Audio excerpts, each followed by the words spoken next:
I moved to this area quite recently. It was in this area that I came across an inexpensive apartment that my finances allow me to rent. The street was far from the center, so I had to get up early every morning to get to work on time. But it didn't last long. Actually, I come from a village. It just so happened that I finished my studies and did not return home, but decided to start earning here on the sly. At first, I lived in a university dorm. I had a good relationship with the director, and in general, I was known at the university as a good, kind guy. But when the new students joined, there were more and more people, and the management politely hinted to me that it was time for me to get out of here and live somewhere else. So I took the hint and plunged into the search for cheap housing wherever I looked. Well, mostly on the internet, of course. And I came across mostly all kinds of dorm rooms, or rooms and apartments. That's all good, of course. But I would really like something like my own apartment, without any neighbors through the door. But I didn't come across anything like that. And if they did, it was very expensive. I wouldn't have pulled it. I called at one point. We made an appointment that I would come and see everything. We'll sign a contract and I can move in. Well,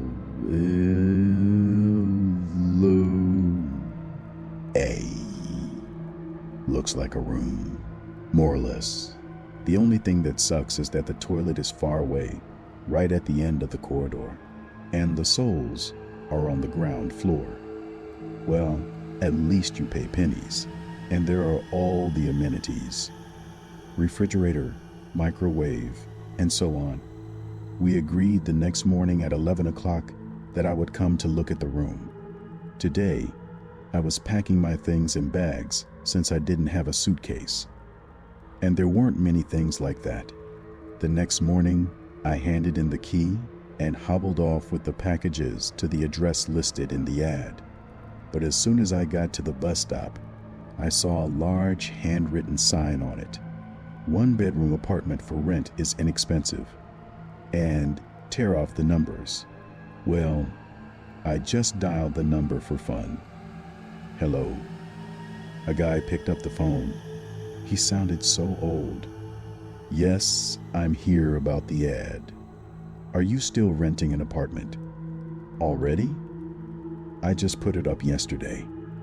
Yes, I know. And the price? $6,000 per month.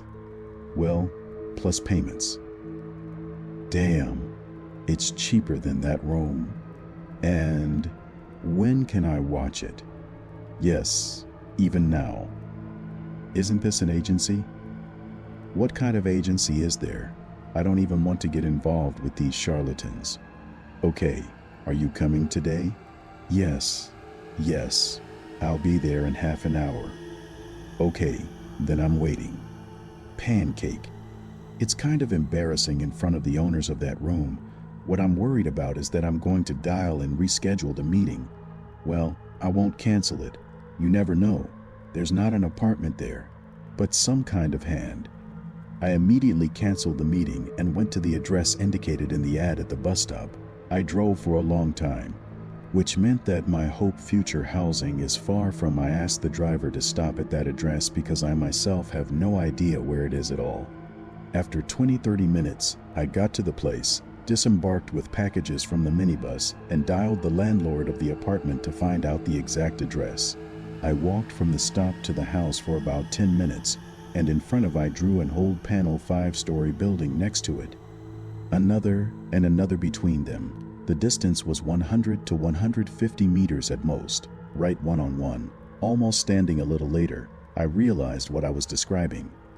So, I finally met this guy, and my intuition did not let me down. He was a short guy, about 56, 57 years old. We talked to him right away, and, of course, I looked at the apartment. Well, there was no question of any repairs at 6K. In general, it's a typical Soviet house with an appropriate smell, but to be honest, she was very well groomed. Not a speck of dust or a speck of dust. 6,000 rubles for such a hut is very cheap. Maybe there's a catch. Excuse me, but why is the price so low? I knew you'd ask. I'll tell you how it is. The neighbors here are not particularly good. The Bukhari live in the entrance.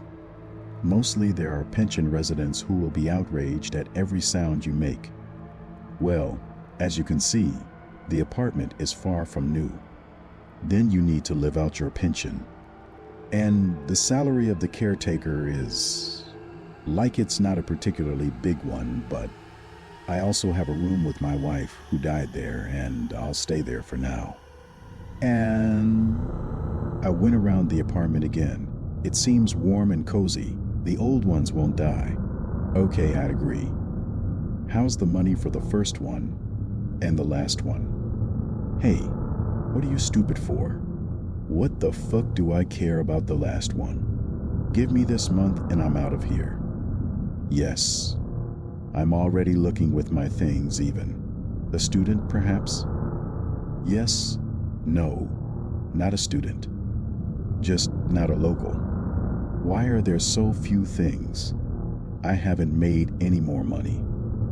Well, good. I took the money out of my wallet and handed it to the owner. He counted them, showed me where and what. Well, there are dishes, water where it turns on, and the like. Well, he actually left the apartment, and I closed the door behind him. Actually, I saved a lot of money that way, and it couldn't help but make me happy. But the good mood very soon changed to misunderstanding and horror. But more on that later. To celebrate, I went to the store and bought food for a couple of weeks in advance. Well, actually, having laid out all the few manatees, he began to cook dinner. At first, everything seemed to be calm. I ate and went swimming, and there was nothing wrong with the hot water. Well, it started to get dark slowly, but I grabbed my laptop, laid down on the couch, and slowly began to degrade as I heard a sound like someone was knocking dishes on the floor, and so on. 2 to 3 times the sound was carried from a nearby 5-story building, and through the old wooden windows I heard every sound happening on the street and in the neighboring house. So, well, I think someone can quarrel a lot. Well, in general, I didn't pay attention, but when this smashing of plates lasted, half an hour, it already started to bother me a little.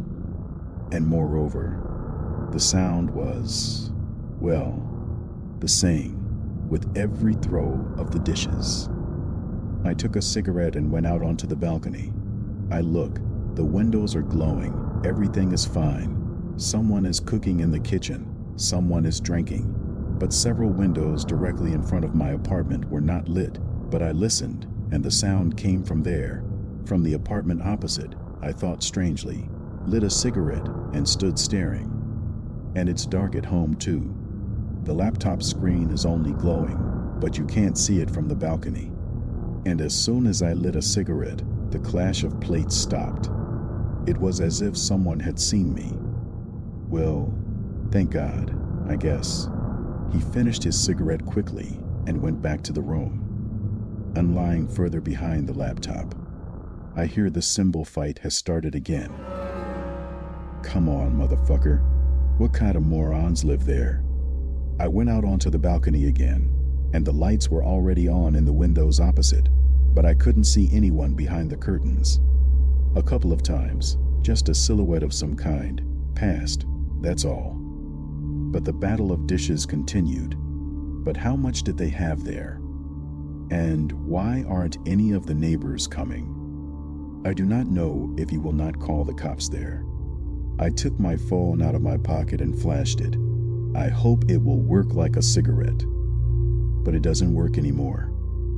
I'm not going to sleep a damn thing like this. Well, if it doesn't stop in 15 minutes, I'll call the police.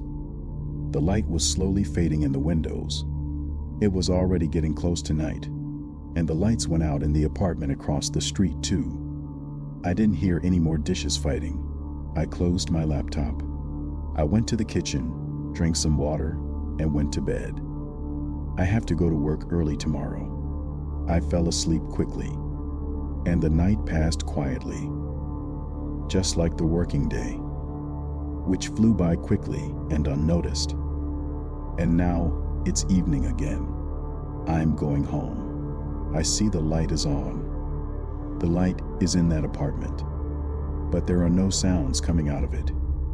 And for some reason, she drew attention to herself, this apartment, and I can't take my eyes off her. Fuck knows why that is. I have passed this house and am approaching my entrance. I turn back to those windows and see the silhouette standing behind him again. Only there are no curtains anymore.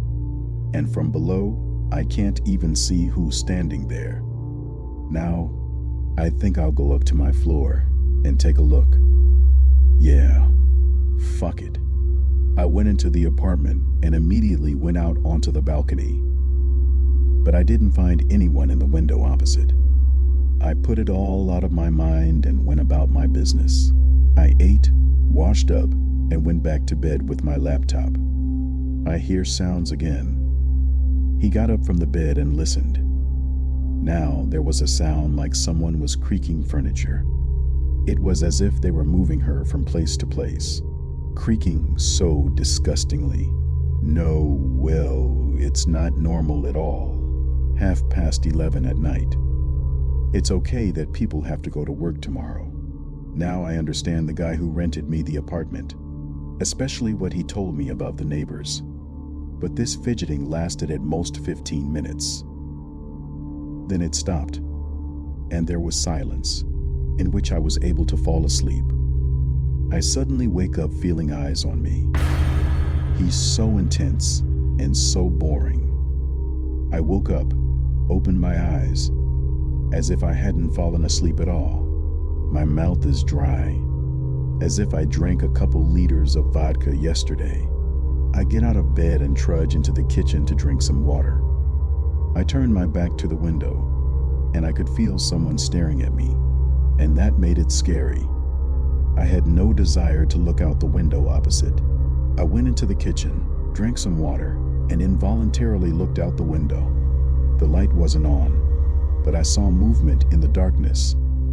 I took a closer look, and as I see that the window is opening and someone is climbing out of it, well, or he doesn't come out, I don't know, but there was movement right by the window, outside, not behind him. I got scared and ran into bed under the covers like a small child, and somehow fell asleep. And in the morning, I also woke up under the blanket, just as I jumped under it. For some reason, I woke up with the same dryness as I woke up at night, and immediately remembered the night incident. I got goosebumps. Why open the window in such a cold night? Also climb out of it? This question has been bothering me for the first half of the day at work. Then they booted me up and it all kind of faded from my mind. But when I went home in the evening, it all came back and my fantasy played out in earnest. To be honest, my 25-year-old uncle was really scared to go home. But I went anyway. The windows were not lit, by the way, while it was raining in the courtyard. I went up to my floor and entered the apartment. And immediately, something took me to the balcony. He went out, lit a cigarette, and stared out the windows opposite. The windows were still dark. I forgot to tell you, I was late at work today. Therefore, at the time when I was standing on the balcony, it was midnight on the clock. Only one window was lit in the neighboring house, and that's on the first floor of the first entrance.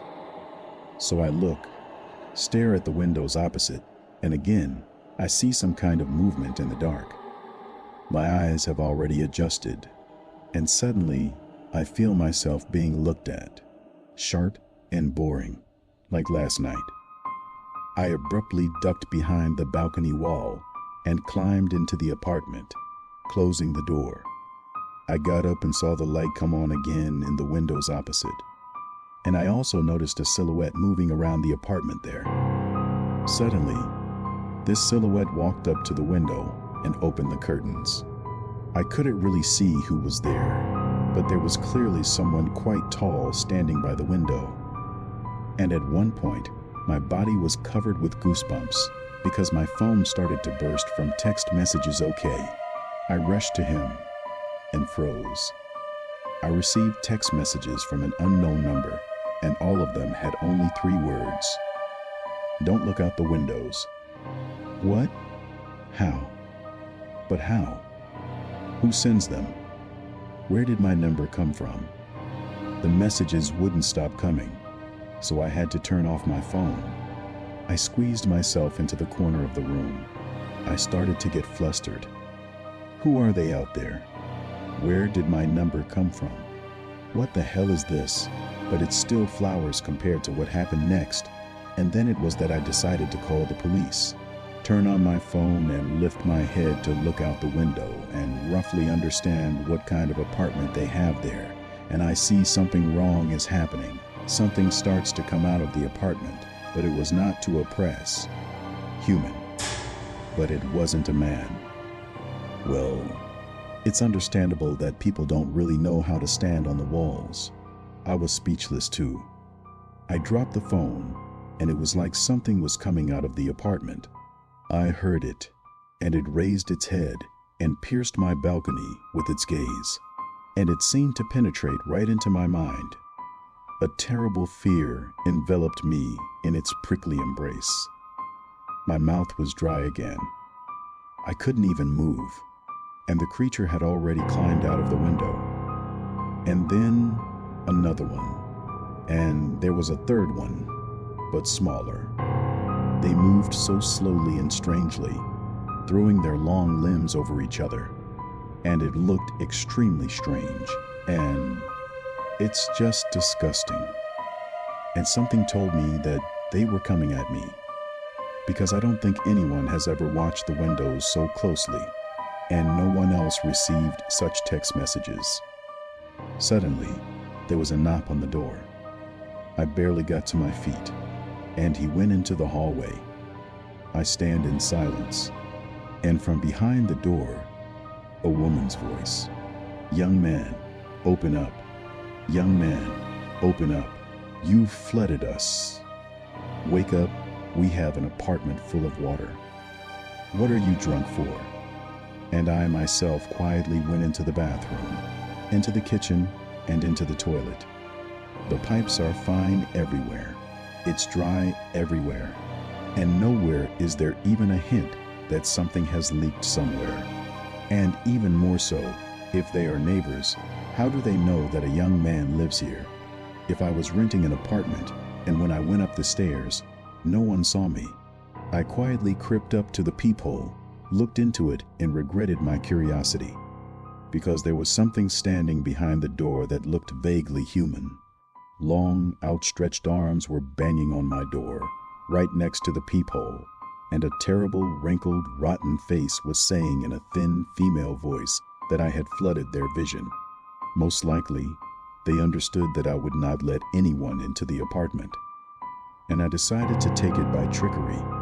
It stood like that under the door for about 4 minutes. Then heavy footsteps were heard moving away. That's good, of course, but something told me that they hadn't just come to scare me.